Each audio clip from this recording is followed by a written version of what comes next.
Hay conmoción, tristeza por la muerte de Romina Yang y también estupor por cómo ocurrió. Una mujer joven, sana, que murió de repente.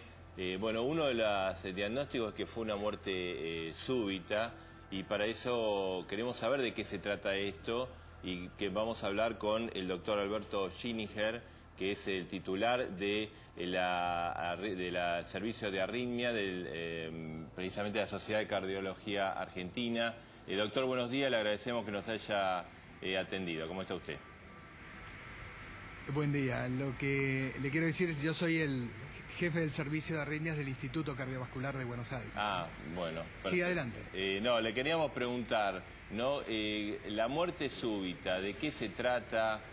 ¿Qué le puede ocurrir a cualquiera? ¿Hay que tener una predisposición? Claro, muerte súbita es prácticamente una epidemia. En mayores de 30 años, que es un poco refiriéndome a la persona de esta chica, es prácticamente 1 por 1000, de modo que no es una cosa infrecuente. La muerte súbita puede ser por causas secundarias o causas primarias. Causas secundarias serían una enfermedad cardíaca previa, una enfermedad coronaria, pero pasa en personas mayores o más grandes. Aunque a los 30 años, 37 puede ocurrir, pero en ella hay que suponer que ella estaba controlada previamente, de modo que es difícil que pasara desapercibido. En ese caso hay muertes súbitas primarias, o sea, con corazón prácticamente sano. Hay distintas enfermedades congénitas, por ejemplo, que se precipitan, por ejemplo, al esfuerzo. Y lo interesante es que hay algunas patologías, predisposiciones que son adquiridas, por ejemplo, por medicación o tratamientos que puedan manifestar predisposiciones, ¿no es cierto? Ese es el grupo de las muertes súbitas primarias. Yo sospecho que en este caso ella debía estar controlada y no debía tener alguna enfermedad cardíaca previa, pero bueno, eso no lo sabemos. Seguramente la autopsia o su médico nos dirá, ¿no? Bueno, como su nombre lo indica, doctor, buen día. Es una muerte, es fulminante, pasa de un momento al otro. Lo que ha sorprendido y conmueve a todo el mundo es cómo esta mujer joven, que venía de un gimnasio, por lo tanto se ocupaba de su físico, tiene un dolor en el pecho e inmediatamente muere. ¿Se sabe que tiene un dolor en el pecho? Porque habría que confirmar. Claro, estamos hablando, eso. por Si supuesto, comienza con un dolor, por supuesto, pero estamos hablando sobre los datos que han trascendido y en esto tiene absoluta razón. ¿Cómo se suele dar? ¿Cómo es un cuadro de muerte súbita? ¿Qué síntomas tiene el paciente antes del desenlace? Claro, la muerte súbita es súbita. En algunos casos se manifiesta después, por supuesto, por ejemplo, en un problema coronario, en la ruptura de una arteria, se manifiesta súbitamente pero con síntomas previos. Y existen muertes súbitas, arritmias primarias, que no tienen síntomas previos y se producen súbitamente. Son las que decía cuando hay predisposición hereditaria, por ejemplo, o una causa adquirida. Pero en muertes súbitas en patologías cardíacas, por ejemplo, enfermedades del músculo cardíaco, probablemente no haya consultado previamente y sí se puede manifestar súbitamente la arritmia, y eso se puede de algún modo hacer maniobras de resucitación. En realidad no es que es una fatalidad y necesariamente no se pueda recuperar.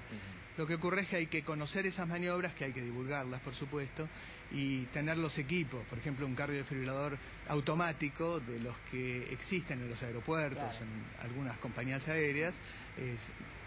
Realmente se puede recuperar al paciente. Por supuesto, un paciente de altísimo riesgo, pero posteriormente hay mucho que se puede hacer para que el paciente viva perfectamente después de un episodio incluso tan grave, ¿no? Doctor, usted dice... Nosotros acá en el instituto... Sí, sí, adelante. Le quería comentar que tenemos aproximadamente por año 50 pacientes con alto riesgo de muerte súbita o que han padecido algún episodio acá en el instituto, de modo que es algo que se puede incluso prever y tratar. Ahora, llama la atención que las maniobras de resucitación que se han practicado en este caso se hayan extendido durante 50 minutos. Este tipo de equipos en un hospital como el de San Isidro deberían estar a mano.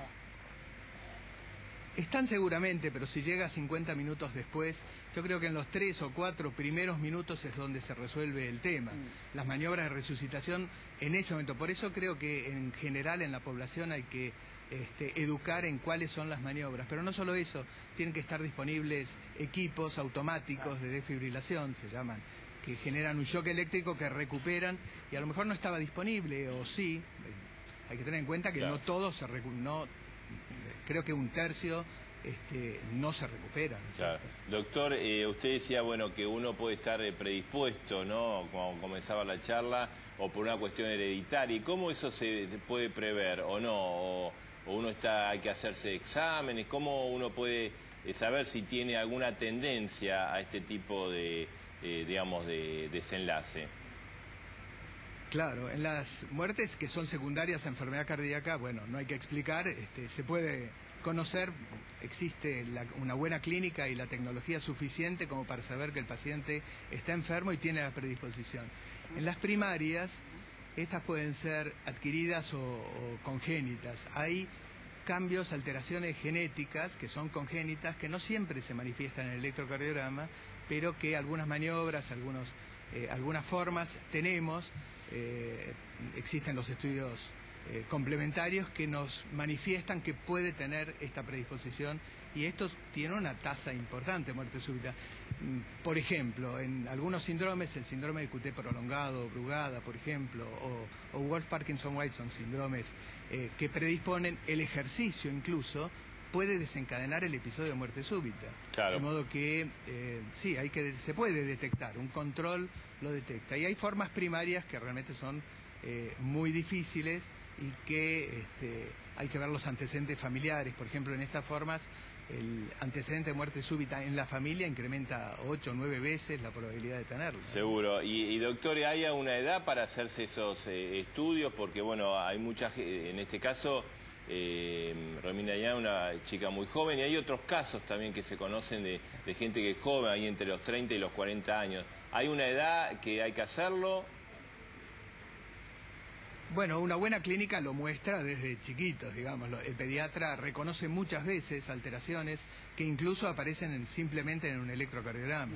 Y a lo largo de la vida, hacer controles clínicos suficientes y cardiológicos nos dan la información. Lo que hay que hacer es hacerlos, y el médico seguramente va a derivar, en el caso en que hay una predisposición, al especialista, que es el arritmólogo, ¿no es cierto?, que puede detectar si ese es candidato a la muerte súbita, que realmente es una epidemia. Pero lo importante de todo esto, para no crear confusión, es que es absolutamente tratable y que en la inmensa mayoría de los casos se puede prevenir, sea con tratamiento, con medicamentos, o incluso con aparatos más sofisticados, cardiodefibriladores implantables o tratamientos transcatéter. Bueno, eso ya es conocido. O sea, de lo que se trata es de reconocerlo, de que el médico lo identifique, que derive en el caso realmente necesario y hacer el tratamiento adecuado. Doctor, usted habló hace un ratito de las maniobras, que estos son casos que pueden salvarse, pero hay que conocer esas maniobras además del aparato específico. ¿Cuáles son las maniobras? ¿Cómo hay que reaccionar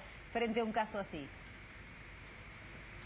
En muchos lugares se hacen cursos de resucitación, son maniobras de masaje cardíaco y respiración, particularmente masaje cardíaco, y mucho más importante el tema de tener disponible un cardiodefibrilador automático. Son pequeños equipos que solos detectan si se trata de una arritmia fatal, y en ese caso solos, automáticamente, realizan la cardioversión para recuperar al paciente. De modo que se trata de saber las maniobras y de disponer los medios.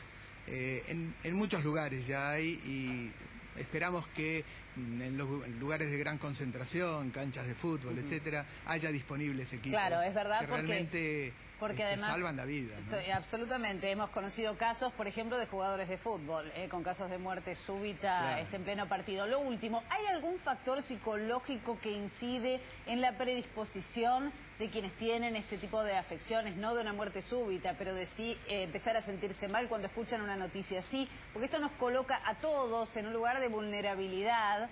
Nos sentimos angustiados frente a una noticia así, sobre todo, bueno, que estamos expuestos, o quien no se ha hecho nunca un estudio cardiológico está expuesto a que le pueda pasar. Claro, ahí el factor psicológico es el estrés fundamentalmente, pero realmente una atención médica y la atención con el clínico primero y el cardiólogo después identifica al paciente, al candidato. Son muy pocos aquellos que no es posible identificarlos. De modo que lo importante es esto. Pero no se justifica que la población entre en pánico en este momento, ni concurra en pánico a todos los servicios de cardiología. Hay elementos que el clínico reconoce y que seguramente va a derivar. Y la parte del estrés, por supuesto, tiene que ver, la alimentación, las situaciones de gran tensión predisponen, eso es algo sabido, y el gran esfuerzo cuando no está controlado también, por supuesto. Doctora Alberto Gininger, le agradecemos mucho la comunicación, el jefe del servicio de arritmia del Instituto Cardiovascular de Buenos Aires, le agradecemos porque, bueno, obviamente, además del dolor de la muerte de Romina, todo esto genera un montón de dudas y de temores al resto de la gente. Gracias. Mucho gusto. Adiós. Hasta luego. Bueno,